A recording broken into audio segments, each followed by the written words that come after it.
नमस्कार. तर आज वाक्प्रचार घेऊया. हाताची घडी तोंडावर बोट. अर्थ अगदी सोपा आहे. एकदम गप्प बसणे, काही न बोलता काही हालचाल न करता बसणे. आता उदाहरण सांगते.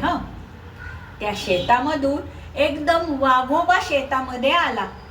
शेतकऱ्यांनी त्याला पाहिलं, पण प्रसंगावधान राखून तो शेतकरी एकदम गप्प बसला.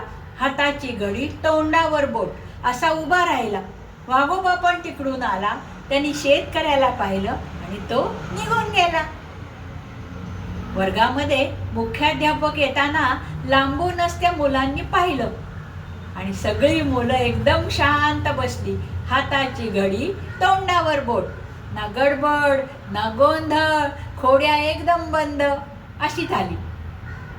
त्या चौकामध्ये ती दोन गुंड लोक भांडणं करत होती.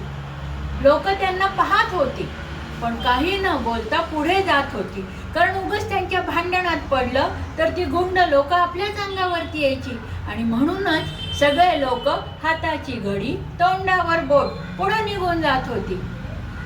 मंडळी, उदाहरणं आवडली तर लाईक, शेअर, सबस्क्राईब करा आणि हो, कॉमेंट करायला विसरू नका.